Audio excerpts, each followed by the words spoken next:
सहना भवतु सहनौ भुनक्तु सह वीर्यं करवावहै तेजस्विनावधीतमस्तु मा विद्विषावहै।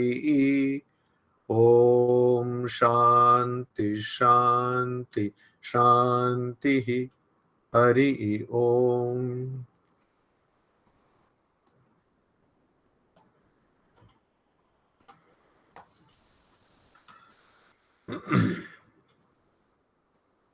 ഭഗവത്ഗീത മൂന്നാമത്തെ അധ്യായം.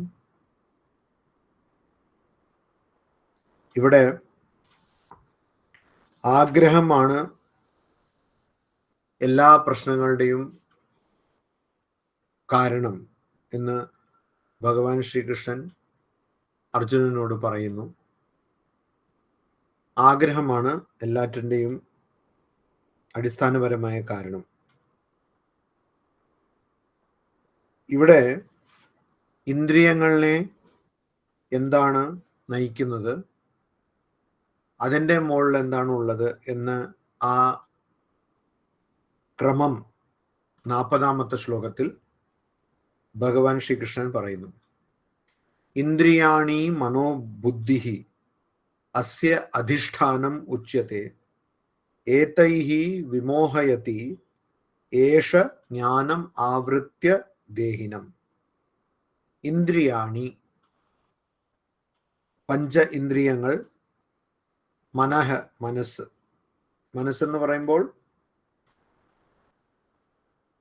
സൂക്ഷ്മ ശരീരത്തിൻ്റെ ഭാഗമായിരിക്കുന്ന മനസ്സ്. മനസ്സെന്ന് പറയുമ്പോൾ പടിഞ്ഞാറ് ശാസ്ത്രത്തിലും പടിഞ്ഞാറ് തത്വശാസ്ത്രത്തിലും മനസ്സ് എന്ന് പറയുമ്പോൾ പലപ്പോഴും അതിനെ ബുദ്ധിയുടെ ഭാഗമായിട്ടാണ് കാണുന്നത്. അതായത് മസ്തിഷ്കത്തിൻ്റെ, തലച്ചോറിൻ്റെ ഭാഗമായിട്ടാണ് കാണുന്നത്.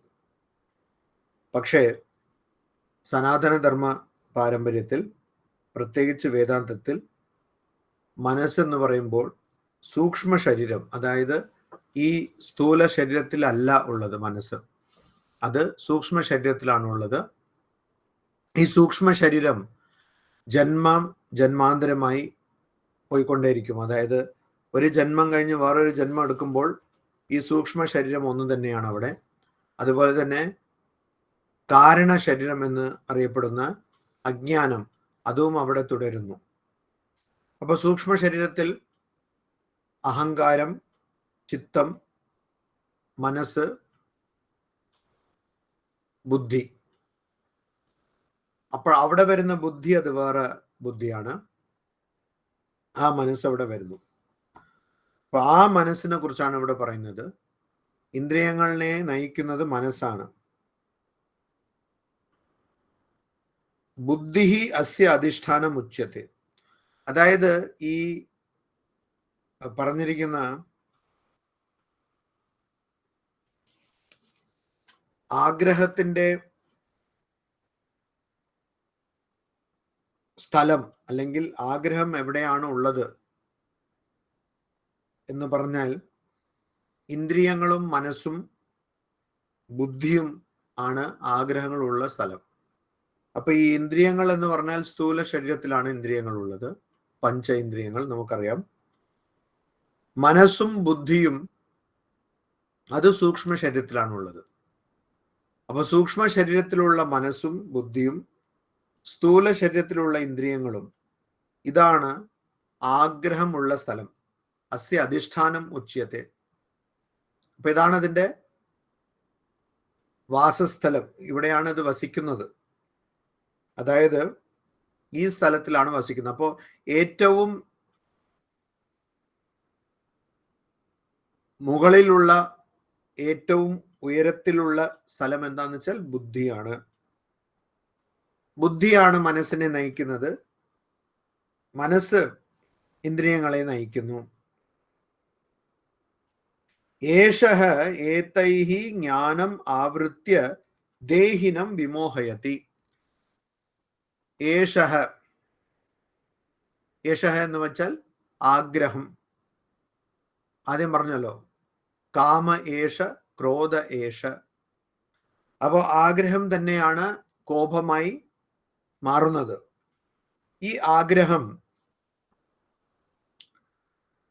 ഏതൈഹി ഇതിലൂടെ, അതായത് ഇന്ദ്രിയങ്ങളിലൂടെ, മനസ്സിലൂടെ, ബുദ്ധിയിലൂടെ ജ്ഞാനം ആവൃത്യ, ജ്ഞാനത്തിനെ മറച്ചുകൊണ്ട് ദേഹിനം, ദേഹിനം എന്ന് വെച്ചാൽ ശരീരം ഉള്ള വ്യക്തി, അതായത് ശരീരം ധരിച്ചിരിക്കുന്ന വ്യക്തി, യഥാർത്ഥത്തിൽ ആ വ്യക്തി ശരീരമല്ല, ആ വ്യക്തി ശരീരം ധരിച്ചിരിക്കുകയാണ്. അപ്പൊ അങ്ങനെ ശരീരം ധരിച്ചിരിക്കുന്ന വ്യക്തി വിമോഹയതി, ആ വ്യക്തിയെ കുഴപ്പത്തിലാക്കുന്നു, മോഹത്തിലാക്കുന്നു. അപ്പൊ ആഗ്രഹം എന്ത് ചെയ്യുന്നു? ആഗ്രഹത്തിന്റെ ഭടന്മാര് പോലെയാണ് ഇന്ദ്രിയങ്ങൾ. പിന്നെ സേനാപതി വേണമെങ്കിൽ പറയാം മനസ്സിന്.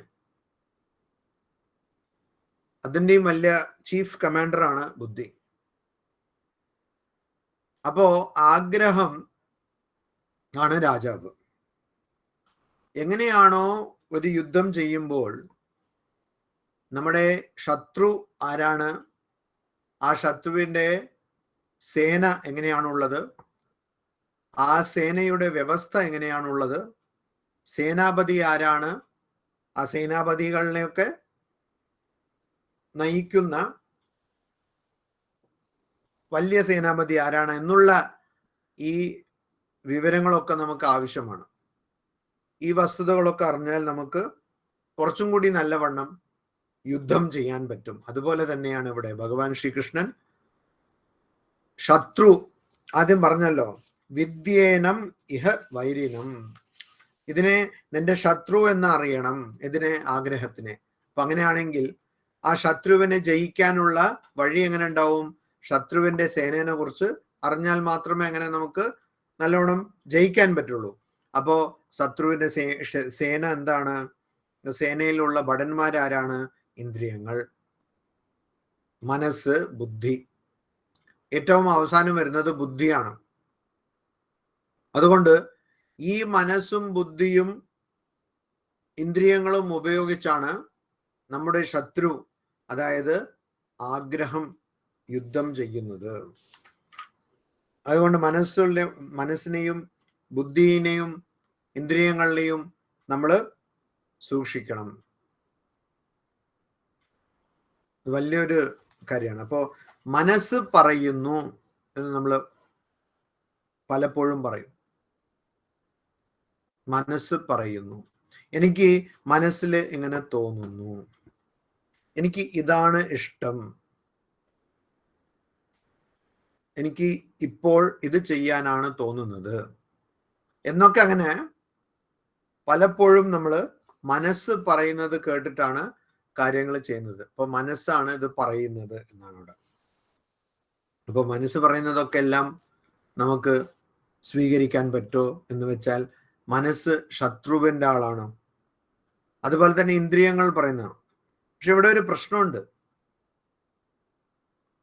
പൊതുവെ യുദ്ധം ചെയ്യുമ്പോൾ ശത്രുവിന്റെ ഭടന്മാർ അല്ലെങ്കിൽ സേനാപതി നമ്മുടെ സേനാപതിയോ ഭടന്മാരോ അല്ല.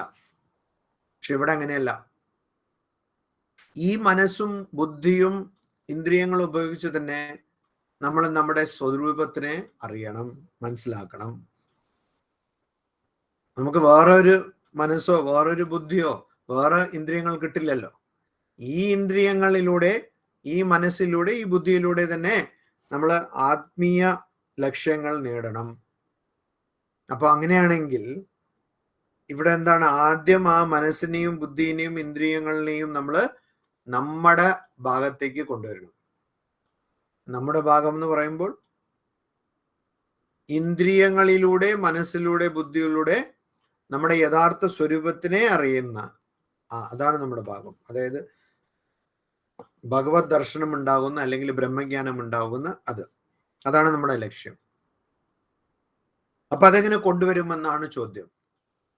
ഇപ്പോ തൽക്കാലം മനസ്സ്, ബുദ്ധി, ഇന്ദ്രിയങ്ങൾ ഇതൊക്കെ ആഗ്രഹം എന്താണോ പറയുന്നത് അത് തന്നെയാണ് അവര് അനുസരിക്കുന്നത്.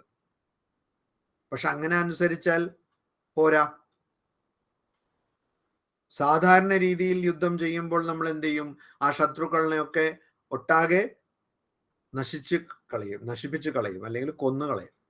ഇവിടെ അത് പറ്റില്ല. കാരണം അപ്പൊ മനസ്സിനെവിടെ പോവും, ബുദ്ധിനെവിടെ പോവും, ഇന്ദ്രിയങ്ങളിനെവിടെ പോവും? അപ്പൊ നമുക്ക് ഇത് തന്നെ വേണം, ഇവ തന്നെ നമുക്ക് ഉതകുള്ളൂ. അപ്പോൾ എന്ത് ചെയ്യണം? ആദ്യം ഇവരെ നമ്മൾ ഇങ്ങോട്ട് നമ്മുടെ ഭാഗത്തേക്ക് കൊണ്ടുവരണം.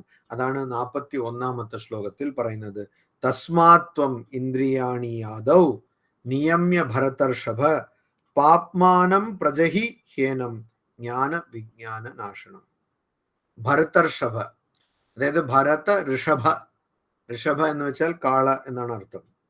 അപ്പൊ ഭരത വംശത്തിന്റെ കാള എന്ന് പറയുമ്പോൾ, ഇന്ന് പറയുമ്പോൾ അത് എന്തോ പോലെ തോന്നുന്നു. അന്ന് ഒരു പക്ഷേ ഭരതസിംഹം എന്നൊക്കെ പറയും പോലെ അങ്ങനെ ഒരു നല്ല ഒരു പേരായിരുന്നിരിക്കാം. കാരണം ഈ ഭരതർഷഭ എന്നുള്ള വാക്ക് അർജുനനെ ഉദ്ദേശിച്ച് പലപ്പോഴും ഭഗവാൻ ശ്രീകൃഷ്ണൻ ഉപയോഗിക്കുന്നു. അതായത് ഭരതവംശത്തിൽ ശ്രേഷ്ഠൻ എന്നുള്ള അർത്ഥത്തിലാണിത്. തസ്മാത്, അതിനാൽ. ഇതിനാൽ ഈ ഇന്ദ്രിയങ്ങളിലൂടെയാണ്, ബുദ്ധിയിലൂടെയാണ്, മനസ്സിലൂടെയാണ് ആഗ്രഹം പ്രവർത്തിക്കുന്നത്. ഇതിലൂടെയാണ്, ഇവകളിലൂടെയാണ് ആഗ്രഹം നിന്നെ കുഴപ്പത്തിലാക്കുന്നത്. ദേഹിനം വിമോഹയതി, അതായത് ശരീരം ധരിച്ചിരിക്കുന്ന വ്യക്തിയെ കുഴപ്പത്തിൽ ആക്കുന്നത്. അതുകൊണ്ട്, അതിനാൽ, അപ്പൊ അങ്ങനെ അത് ചെയ്യുന്നത് കൊണ്ട് ആദ്യം നീ എന്ത് ചെയ്യണം? ഇന്ദ്രിയാണി നിയമ്യ, ആദ്യം നീ ഇന്ദ്രിയങ്ങളെ നിയന്ത്രിക്കണം. അങ്ങനെയാണ് നിയന്ത്രിക്കേണ്ട ആവശ്യം വരുന്നത്. ഇപ്പൊ ഇത് എങ്ങനെയാണ്? 2 തരത്തിലുള്ള യുദ്ധമുണ്ട്.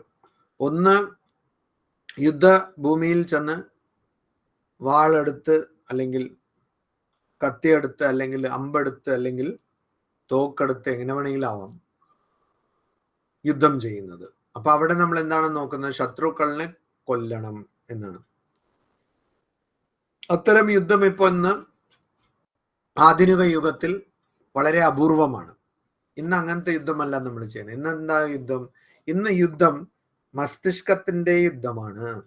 അപ്പൊ എങ്ങനെ യുദ്ധം എന്ന് വെച്ചാൽ അതിന് സോഫ്റ്റ് പവർ എന്ന് പറയും. എന്താണത്? അപ്പോ നമ്മൾ എന്താണോ വിചാരിക്കുന്നത് അത് ശത്രു വിചാരിക്കണം. നമ്മൾ എന്താണോ ആഗ്രഹിക്കുന്നത് അത് ശത്രു ചെയ്യണം. അപ്പൊ എൻ്റെ രാജ്യത്തിന്റെ ഉൽപാദനം ശത്രു ഉപയോഗിക്കണം. അപ്പൊ ഞാൻ എന്ത് ചെയ്യും? ഇവിടുന്ന്, ഇതിപ്പോ ചൈന ചെയ്യുന്നതാണ്, സരസ്വതി, ലക്ഷ്മി ഒക്കെ എല്ലാം ഉണ്ടാക്കി ഇങ്ങോട്ടാക്കും.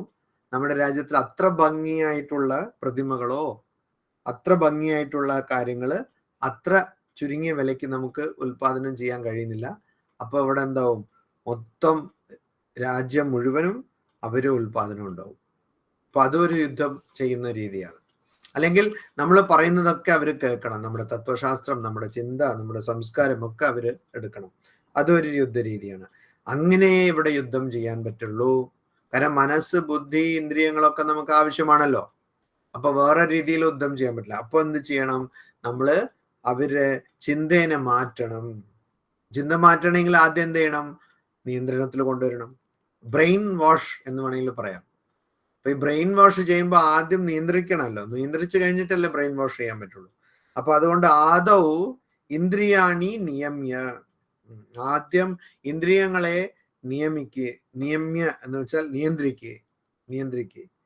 ജ്ഞാന വിജ്ഞാന നാശനം പാപ്മാനം ഹി ഏനം പ്രജഹി. അപ്പോ അങ്ങനെ നിയന്ത്രിക്കണം.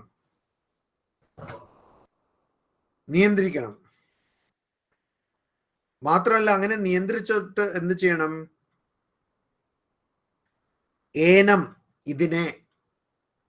ഏനം പ്രജഹി, ഇതിനെ പ്രജഹി കൊല്ലണം. പ്രജഹി എന്ന് വെച്ചാൽ കൊല്ലണം. എന്താണ്? ജ്ഞാന വിജ്ഞാന നാശനം. ഇതെന്താണ്? ഇതിനെ എന്ന് പറഞ്ഞാൽ എന്താണത്? ജ്ഞാന വിജ്ഞാന നാശനം. വിജ്ഞാനം എന്ന് പറഞ്ഞാൽ അനുഭവം, ജ്ഞാനം എന്ന് പറഞ്ഞാൽ അറിവ്. അറിവും അനുഭവവും രണ്ടിനെയും നശിപ്പിക്കുന്ന, അറിവിനെയും നശിപ്പിക്കുന്ന, അനുഭവത്തിനെയും നശിപ്പിക്കുന്നു. ഭഗവാൻ ശ്രീ രാമകൃഷ്ണദേവൻ പറയുന്നുണ്ട്, ഒരു ഒട്ടകം എന്ത് ചെയ്യുന്നു? ഒട്ടകം മുള്ളുച്ചെടി കഴിക്കുന്നു, ചോര ഒഴിഞ്ഞുകൊണ്ടിരിക്കുന്നു, എന്നിട്ട് എന്ത് ചെയ്യുന്നു? വീണ്ടും അത് തന്നെ കഴിക്കുന്നു. അപ്പൊ ഈ ദുഃഖമുണ്ടെന്ന് പറഞ്ഞാൽ പോരാ, വിഷമം ഉണ്ടാവുമെന്ന് പറഞ്ഞാൽ പോരാ. ഇപ്പൊ ഒരു നായയുടെ ജീവിതം നോക്കൂ. ആരെങ്കിലും ഒരാൾ പകുതി ബിസ്ക്കറ്റ് അല്ലെങ്കിൽ വേണ്ട 1/4 ബിസ്ക്കറ്റ് കൊടുത്താൽ ആ നായ അവിടെ തന്നെ ഇങ്ങനെ നിന്നുകൊണ്ടിരിക്കും, വാലാറ്റും. പിന്നെ അയാൾ എവിടെയൊക്കെ പോകുന്ന അയാൾ പുറകെ പോയി ഇനി ഒരു കഷ്ണം ബിസ്ക്കറ്റ് കിട്ടില്ലേ എന്നാണ്. അതാണ് നായയുടെ അവസ്ഥ. പക്ഷെ ഈ ദുരിതം ആണ് എൻ്റെ ജീവിതം എന്ന് നായ തിരിച്ചറിയുന്നുണ്ടോ? ഇല്ല. അതുകൊണ്ട് നായ തന്നെയായിരിക്കും. ഒരു കൊതുകിന്റെ ജീവിതം എത്ര വലിയ ജീവിതമാണ്! വലിയ ജീവിതം ഒന്നും അല്ലല്ലോ ഒരു കൊതുകിന്റെ ജീവിതം.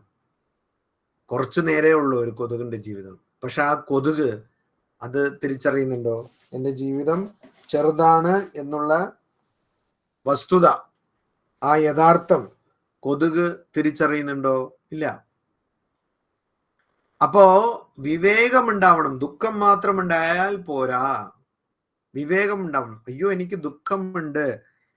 പുനരപ്പി ജനനം പുനരപ്പി മരണം പുനരപ്പി ജനനി ജഠരേ ശയനം. വീണ്ടും വീണ്ടും ഞാൻ ജനിക്കുന്നു, വീണ്ടും വീണ്ടും മരിക്കുന്നു, വീണ്ടും വീണ്ടും എൻ്റെ അമ്മയുടെ ഗർഭത്തിൽ ഞാൻ കിടക്കുന്നു എന്നുള്ള തിരിച്ചറിവ് എനിക്കുണ്ടാവണം. അപ്പൊ ദുഃഖം ഉണ്ടായിരുന്നാൽ മാത്രം പോരാ, തിരിച്ചറിവ് ഉണ്ടാവണം. അപ്പൊ തിരിച്ചറിവ് ഉണ്ടായിരുന്നാൽ അതാണ് വിവേകം. അപ്പൊ ഇവിടെ അറിവും അനുഭവവും എല്ലാം നഷ്ടപ്പെടുത്തുന്നതാണ്. എന്താണത്? അതാദ്യം പറഞ്ഞത് തന്നെ, ആഗ്രഹം. ഒരാൾക്ക് ആഗ്രഹം വന്നാൽ, രാവണന്റെ ഉദാഹരണം, രാവണന് ഉണ്ടായിരുന്ന അറിവ് ഈ ലോകത്തിൽ തന്നെ വളരെ അപൂർവം ആൾക്കാർക്കേ ഉണ്ടായിട്ടുള്ളൂ. അത്രയ്ക്ക് പാണ്ഡിത്യം.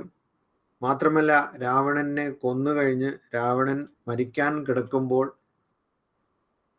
ശ്രീരാമൻ പറയുന്നുണ്ട് ലക്ഷ്മണന്റെ അടുത്ത് പോയി, രാവണൻ മരിക്കുന്ന മുമ്പ് തന്നെ ഈ രാഷ്ട്രീയ ശാസ്ത്രം, പൊളിറ്റിക്കൽ സയൻസ്, അതൊന്ന് രാവണന്റെ അടുത്ത് പഠിച്ചിട്ട് വന്നു. കാരണം ലോകത്തിൽ തന്നെ ഏറ്റവും കൂടുതൽ ഈ പൊളിറ്റിക്കൽ സയൻസ് അറിഞ്ഞത് രാവണനാണ്.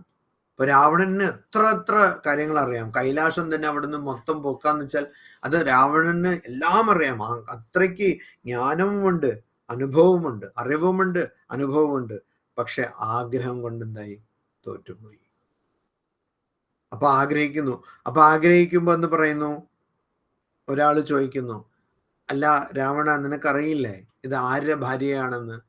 അപ്പൊ രാവണൻ പറയുന്നു, ഓ അറിയാലോ, ഇത് സ്വയം ഭഗവാന്റെ ഭാര്യയാണ്. അപ്പോ ഞാൻ ആഗ്രഹിക്കുന്നതും ചെറുതായിരിക്കാൻ പാടില്ലല്ലോ, അപ്പൊ അതുകൊണ്ട് ഞാൻ ഭഗവാന്റെ ഭാര്യനെ തന്നെ ആഗ്രഹിക്കുന്നു. അങ്ങനെ ഒരു കാര്യം വാൽമീകി രാമായണത്തില് രാവണൻ പറയുന്നുണ്ട്. അപ്പോ രാവണൻ ഇത്രയ്ക്കും അറിവും അനുഭവവും എല്ലാം ഉണ്ടായിട്ടും ആഗ്രഹമുള്ളത് കൊണ്ട് ആ അറിവും അനുഭവവും ഒന്നും തന്നെ ഇല്ലാതാകുന്നു. ജ്ഞാന വിജ്ഞാന നാശനം. അത് രാവണന്റെ അത്ര ഒന്നും പോണ്ട, നമ്മുടെ ജീവിതത്തിൽ തന്നെ നമുക്ക് കാണാം. വേറെ ഒന്നും വേണ്ട. ഒരു ചെറിയ ഒരു ബ്ലഡ് പ്രഷർ, അല്ലെങ്കിൽ കൊളസ്ട്രോൾ, അല്ലെങ്കിൽ ഡയബറ്റീസ്, ഇതൊക്കെ എന്തെങ്കിലും ഒന്നും ഉണ്ടായിരുന്നാൽ മതി. എല്ലാം ഒന്നും വേണ്ട, എന്തെങ്കിലും ഉണ്ടായിരുന്നാൽ മതി. അപ്പൊ പറയൂ, ഇത് ഈ വറുത്തതൊക്കെ ഇങ്ങനെ കഴിക്കാൻ പാടില്ല, നിങ്ങൾക്ക് ബ്ലഡ് പ്രഷറാണ്. അപ്പൊ ബ്ലഡ് പ്രഷറിൽ ഉപ്പ് കൂടുതലുള്ളതും വറുത്തതൊന്നും കഴിക്കാൻ പാടില്ല, ബ്ലഡ് പ്രഷർ കൂടും. അപ്പൊ അതൊക്കെ ഓക്കെ, എങ്ങനെയെങ്കിലും ചാകാനല്ലേ പോകുന്നെന്ന് പറഞ്ഞിട്ട്. അപ്പൊ പുതിയ തത്വശാസ്ത്രം, എങ്ങനെയെങ്കിലും മരിക്കാൻ പോകുന്നില്ല, ഇതൊക്കെ കഴിക്കാതിരുന്ന പിന്നെ എന്താ കൂടുതൽ ദിവസം മരിക്കാതിരിക്കും. അപ്പോ അതുപോലെ തന്നെ ഡയബറ്റീസ്, മധുരം കുറച്ചാവാം അല്ലേ, ഇന്ന് വേണമെങ്കിൽ ഒരു ഗുളിക എക്സ്ട്രാ കഴിക്കാം, എന്നിട്ട് കുറച്ചാവാം മധുരം. അപ്പൊ അങ്ങനെ അറിവുണ്ട്, അനുഭവമുണ്ട്, പക്ഷെ ഈ ആഗ്രഹം ഉണ്ടല്ലോ. അപ്പൊ ആഗ്രഹമുള്ളത് കൊണ്ട് ജ്ഞാന വിജ്ഞാന നാശനം. മാത്രമല്ല പാപ്മാനം, അത് പാപം ചെയ്യിപ്പിക്കുന്ന പാപ പ്രവർത്തനങ്ങൾ. പാപം എന്ന് വെച്ചാൽ ഞാനിതിനു മുമ്പും പറഞ്ഞിട്ടുണ്ട്, സച്ചിത് ആനന്ദ സ്വരൂപമായ എന്നെ ഈ ശരീരമാണെന്നും ഈ ബുദ്ധിയാണെന്നും മനസ്സാണെന്നും വിചാരിക്കുന്നതാണ് ഏറ്റവും വലിയ പാപം. അതാണ് ഏറ്റവും വലിയ പാപം. വേറെ പാവങ്ങളൊക്കെ പശുവിനെ കൊന്നു, വലിയ പാവമാണ്. പശുവിനെ കൊന്നെന്ന് വെച്ചാൽ വലിയ ഗോഹത്യ എന്ന് വെച്ചാൽ വലിയ പാവമാണ്. അങ്ങനെ പാവങ്ങളുണ്ട്. കൊതുകിനെ കൊന്ന അത്ര വലിയ പാവമൊന്നുമില്ല. അപ്പൊ അങ്ങനെ ഈച്ചനെ കൊന്നു, ഇതിനെ കൊന്നു, അതിനെ കൊന്നു, അതൊരു പാപം. നുണ പറഞ്ഞു. അപ്പൊ പശുവിനെ കൊല്ലുന്നതെന്ന് വെച്ചാൽ ആത്തത്തായി എന്ന് പറയും, വലിയ പാവം. ഓരോ ആളുടെ വീടിനെ കത്തിക്കുന്നത് ആത്തത്തായി. അതായത് മഹാഭാരതത്തിൽ കൗരവന്മാരൊക്കെ എല്ലാം ചെയ്ത പാവങ്ങളാണ് ഈ ആത്തത്തായി നഹ എന്ന് ആദ്യത്തെ അദ്ദേഹത്തിൽ അർജുനൻ പറയുന്നുണ്ട്. ആത്തത്തായി എന്ന് വെച്ചാൽ ഒരുപാട് ഇങ്ങനത്തെ പാവങ്ങൾ ചെയ്ത 5 തരത്തിലുള്ള പാവമുണ്ട്. പശുവിനെ കൊല്ലുന്നത്, ബ്രാഹ്മണനെ കൊല്ലുന്നത്, പിന്നെ മറ്റുള്ള വ്യക്തിൻ്റെ വീട്ടിൽ തീ വെക്കുന്നത്, പിന്നെ മറ്റുള്ള വ്യക്തിൻ്റെ ധനത്തിനെ കക്കുന്നത്, പിന്നെ മറ്റുള്ള വ്യക്തിയുടെ വേറൊരു വ്യക്തിയുടെ ഭാര്യയെ തട്ടിയെടുക്കുന്നത്. ഇതൊക്കെയാണ് ആത്തത്തായി. അത്രയ്ക്കും വലിയ പാപം ചെയ്ത വ്യക്തികൾ. അപ്പൊ അതാണ് ആത്തത്തായി. അപ്പൊ അതൊക്കെ പാവം പിന്നീടാണ്. ഈ ആത്തത്തായി എന്ന് പറയുന്ന വ്യക്തിയും പിന്നീടാണ്. ആദ്യത്തെ പാവം എന്താണ്? ഞാൻ പ്രവർത്തിക്കുന്നു, ഞാൻ അനുഭവിക്കുന്നു എന്ന് വിചാരിക്കുന്നതാണ് ഏറ്റവും വലിയ പാവം. അപ്പൊ അതുകൊണ്ട് ആ പാപം എങ്ങനെയാ വരുന്നത്? ആഗ്രഹം കൊണ്ടാ വരുന്നത്. അതുകൊണ്ട് ഈ അജ്ഞാനം എന്താണെന്ന് ചോദിച്ചാൽ ആഗ്രഹം തന്നെയാണ് അജ്ഞാനം. അതുകൊണ്ടാണ് മാതൃദേവി പറയുന്നത്, ശ്രീ സാരദാദേവി എന്ന് പറയുന്നു, നിർവാസനായി മുക്തി. എന്താ മുക്തി എന്ന് വെച്ചാൽ എന്താന്നൊരു വ്യക്തി ചോദിക്കുമ്പോൾ ആഗ്രഹമില്ലാത്ത അവസ്ഥയാണ് മുക്തി എന്ന് സാരദാദേവി പറയുന്നു. അതന്നെ മുക്തി, ആഗ്രഹം ഇല്ലാത്ത അവസ്ഥ. അപ്പൊ അതുകൊണ്ട് ഈ ആഗ്രഹം തന്നെയാണ് നമ്മളെ വീണ്ടും വീണ്ടും ജനിക്കാൻ വെക്കുന്നത്, മരിക്കാൻ വെക്കുന്നത്. ആഗ്രഹം തന്നെയാണ് അജ്ഞാനം. അതുകൊണ്ട് ആ ആഗ്രഹത്തിനെ കൊല്ലണം, അതായത് അജ്ഞാനത്തിനെ കൊല്ലണം. അജ്ഞാനമായതുകൊണ്ടാണല്ലോ അറിവും അനുഭവവും ഒക്കെ എല്ലാം ഇല്ലാതാക്കുന്നത്. അപ്പോൾ അതിനെ കൊല്ലണം. അപ്പൊ എങ്ങനെ കൊല്ലും? ആദ്യം ഇന്ദ്രിയങ്ങളെ നിയന്ത്രിക്കണം. അപ്പൊ എങ്ങനെയാണ്? ആഗ്രഹമാണ് രാജാവിന്റെ പ്രധാന സേനാപതിയാണ് ബുദ്ധി. ആ ബുദ്ധിന്റെ രണ്ടാമത്തെ സേനാപതി ആണ് മനസ്സ്. മനസ്സിന്റെ ഭടന്മാരാണ് ഇന്ദ്രിയങ്ങൾ. അപ്പൊ നമുക്ക് എന്ത് ചെയ്യാൻ പറ്റുന്നില്ല? നമുക്ക് ഇവരിനൊക്കെ കൊല്ലാൻ പറ്റുന്നില്ല. കാരണം ഇവരിനെ കൊന്നാൽ പിന്നെ നമ്മൾ എന്ത് വെച്ചാണ് നമ്മുടെ ലക്ഷ്യത്തിനെ നേടാൻ പറ്റില്ല. അപ്പൊ നമ്മൾ എന്ത് ചെയ്യണം? നമ്മളെ കൊല്ലാൻ വരുന്ന ഈ ഇന്ദ്രിയങ്ങളെ നിയന്ത്രിച്ച് അങ്ങോട്ടേക്ക് വിടണം. മനസ്സിനെ കൊല്ലാൻ വേണ്ടി അങ്ങോട്ട് അയക്കണം. അതാണ് ഉപരമ എന്ന് പറയുന്നത്. ഉപരമ എന്ന് വെച്ചാൽ ഉപരമ. ഇന്ദ്രിയ വിഷയങ്ങളിൽ നിന്ന് ഇന്ദ്രിയങ്ങളെ മാറ്റി നിർത്തുന്നതാണ് ഉപരമ. അതെന്ന് വെച്ചാൽ എന്താണ്? ബുദ്ധി മനസ്സിന്റെ അടുത്ത് പറയുന്നത് എനിക്ക് ഈ ആഗ്രഹമുണ്ട്, പോയി ആ ആഗ്രഹത്തിനെ എനിക്ക് സാധിച്ചിട്ടാ എന്ന്. അപ്പൊ മനസ്സ് പറയുന്നു എല്ലാ ഇന്ദ്രിയങ്ങളും, ഇപ്പൊ എന്താ ഭക്ഷണമാണ് ആഗ്രഹം എന്ന് വെച്ചോളൂ. അപ്പോൾ കാഴ്ച, ആ ഭക്ഷണം എത്ര നല്ല ഭംഗിയായിട്ട്, പ്രത്യേകിച്ച് വേറെ ആരെങ്കിലും പാചകം ചെയ്താൽ കാണാൻ വളരെ നല്ല ഭംഗിയായിരിക്കും.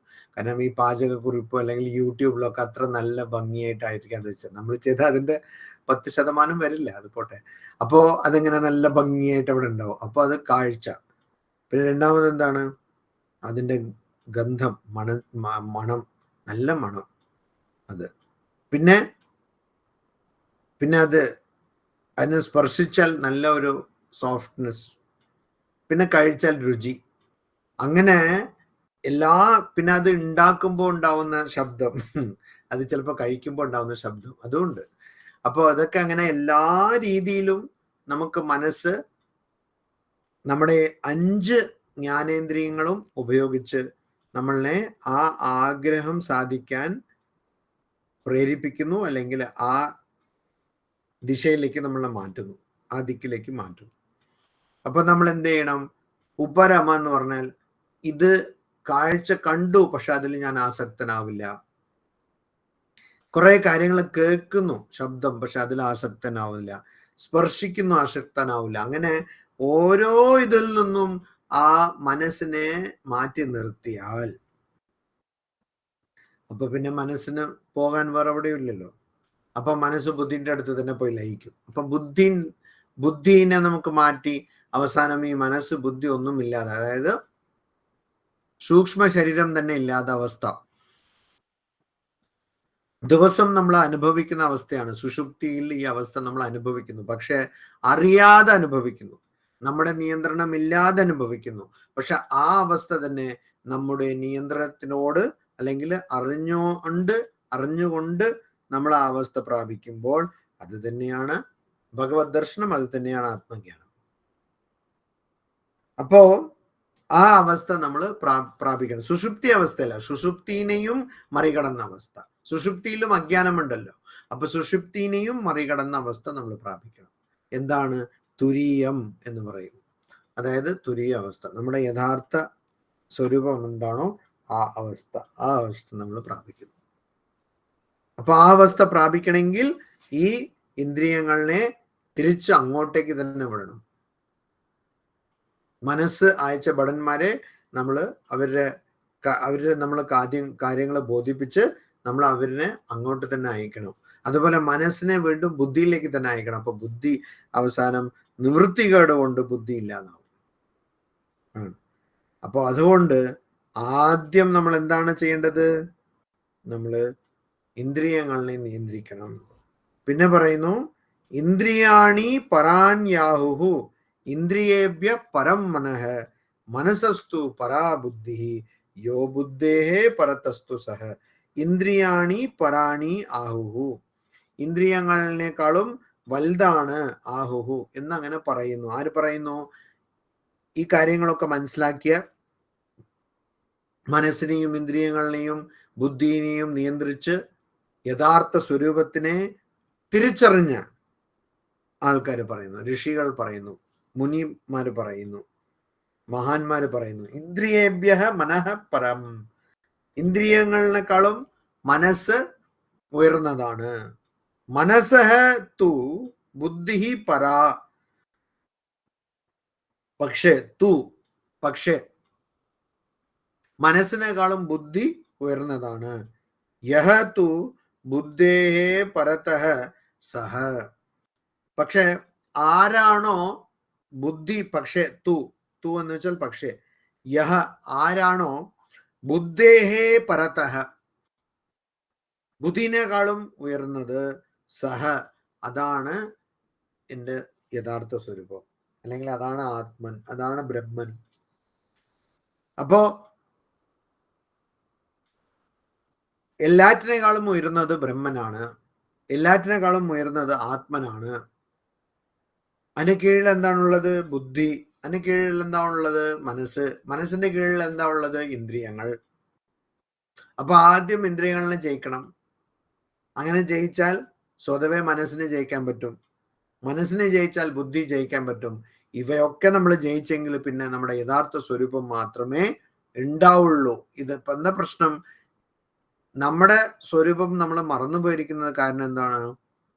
മനസ്സും ഇന്ദ്രിയങ്ങളും ബുദ്ധിയും ഒക്കെ പ്രവർത്തിക്കുന്നത് കൊണ്ട്. ഇവയൊക്കെ പ്രവർത്തനം നിർത്തിയാൽ എന്താവും? നമ്മുടെ യഥാർത്ഥ സ്വരൂപം തന്നെ ഉണ്ടാവും. അപ്പൊ അതുകൊണ്ട് പറയുന്നു 43-ാമത്തെ ശ്ലോകത്തിൽ, ഏവം ബുദ്ധേഹേ പരം ബുദ്ധ്വാ സംസ്തഭ്യ ആത്മാനം ആത്മന ജഹി ശത്രും മഹാബാഹോ കാമരൂപം ദുരാസദം. മഹാബാഹോ, വലിയ ബാഹുള്ള, വലിയ കൈയുള്ള അർജുനനെ കുറിച്ചാണ് പറയുന്നത്. ഏവം ബുദ്ധേഹേ പരം ബുദ്ധ്വ, ഇങ്ങനെ, ഏവം ഇതുപോലെ, ബുദ്ധേഹേ പരം ബുദ്ധ്വ ആത്മ അല്ലെങ്കിൽ നിന്റെ യഥാർത്ഥ സ്വരൂപം അല്ലെങ്കിൽ ബ്രഹ്മൻ അല്ലെങ്കിൽ ഭഗവാൻ എന്നൊക്കെ പറയുന്ന ആ തത്വം ബുദ്ധിനേക്കാളും ഉയർന്നതാണ് ബുദ്ധേഹേ ബുദ്ധിനേക്കാൾ പരം ഉയർന്നത് ബുദ്ധ്വ എന്നറിഞ്ഞുകൊണ്ട് ആത്മനാ ആത്മാനം സംസ്തഭ്യ ആത്മന ആത്മാവിലൂടെ ആത്മാനം മനസ്സിനെ സംസ്തഭ്യ നിയന്ത്രിച്ചുകൊണ്ട് കാമരൂപം ദുരാസദം ശത്രും ജഹി. കാമരൂപം, ആര്യ രൂപം കാമമാണോ, ആ അങ്ങനെയുള്ള കാമരൂപേണ കൗന്തേയ എന്ന് ആദ്യം നമ്മൾ കണ്ടില്ലേ. അപ്പോ നമ്മുടെ ശത്രുവിന്റെ രൂപം എന്താണ്? കാമം ആണ്, അതായത് ആഗ്രഹമാണ് നമ്മുടെ ശത്രുവിന്റെ രൂപം. അങ്ങനത്തെ രൂപമുള്ള ആ ശത്രുവിനെ ദുരാസദം, ദുരാസദം വെച്ചാൽ ദുഹ് എന്ന് വെച്ചാൽ ബുദ്ധിമുട്ട്, ആസദം എന്ന് വെച്ചാൽ ജയിക്കുന്ന അല്ലെങ്കിൽ പിടിക്കാൻ.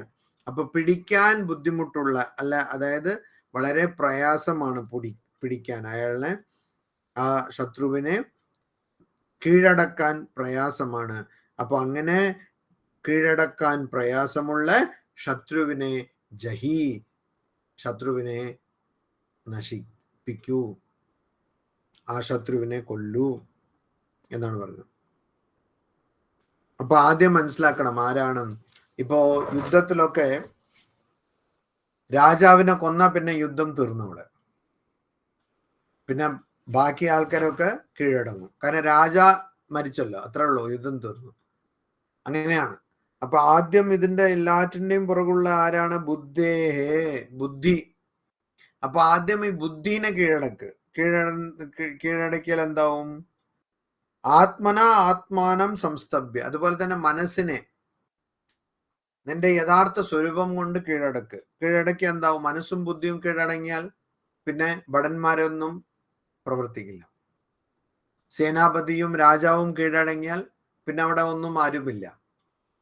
അപ്പൊ അതാണ് യുദ്ധത്തിൽ എല്ലാവരെയും ഒന്നും കൊല്ലേണ്ട ആവശ്യമൊന്നുമില്ല. യുദ്ധത്തിൽ എന്താണ്? ആരാണോ സേനാപതി, ആരാണോ രാജ, അവരെ മാത്രം കീഴടക്കിയാൽ മതി. അപ്പൊ ഇവിടെ ബുദ്ധിയും മനസ്സും മാത്രം കീഴടക്കിയാൽ ആഗ്രഹം എന്നുള്ള ജയിക്കാൻ വളരെ പ്രയാസമുള്ള ആ ശത്രുവിനെ നമുക്ക് കൊല്ലാൻ സാധിക്കും. ഇതി കർമ്മയോഗോ നാമ തൃതീയോധ്യായ. ഇങ്ങനെ കർമ്മയോഗം എന്ന് പേരുള്ള 3-ാമത്തെ അധ്യായം ഇവിടെ അവസാനിക്കുന്നു. ഇപ്പൊ ഭഗവത്ഗീതയില് ശരിക്കും പറഞ്ഞാൽ ഏറ്റവും കൂടുതൽ ഉദ്ധരിക്കപ്പെട്ട അല്ലെങ്കിൽ ഏറ്റവും അധികം പ്രാധാന്യമുള്ള ഒരു അധ്യായമാണ് കർമ്മയോഗം. കാരണം ഇവിടെ പറയുന്ന കാര്യങ്ങൾ തന്നെയാണ് പല രീതിയിൽ ഭഗവത്ഗീതയിൽ തന്നെ ആവർത്തിച്ച് പറയുന്നത്. ഒന്ന് അനാസക്തി, ഡിറ്റാച്ച്മെന്റ്. ആ ഡിറ്റാച്ച്മെന്റിന്റെ കാര്യമാണ് ഇവിടെ വീണ്ടും വീണ്ടും പറയുന്നത്. അത് തന്നെയാണ് ഭഗവത്ഗീതയിൽ മുഴുവനും തന്നെ ആവർത്തിച്ചു പറയുന്നത്. അപ്പോ ഇവിടെ നമുക്ക് എന്താണ് അവസാനം നമ്മൾ മനസ്സിലാക്കിയത്? ആഗ്രഹമാണ് ഏറ്റവും വലിയ ശത്രു. അതന്നെയാണ് ശത്രു, അത് തന്നെയാണ് ക്രോധമായി മാറുന്നത്. അതുകൊണ്ട് ഈ ആഗ്രഹത്തിന്റെ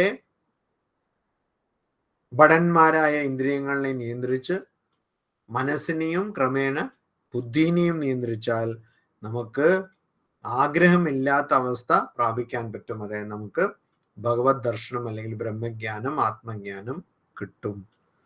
ഓം ശാന്തി ശാന്തി ശാന്തി. ഹരി ഓം തത്സത്. ശ്രീരാമകൃഷ്ണാർപ്പണമസ്തു.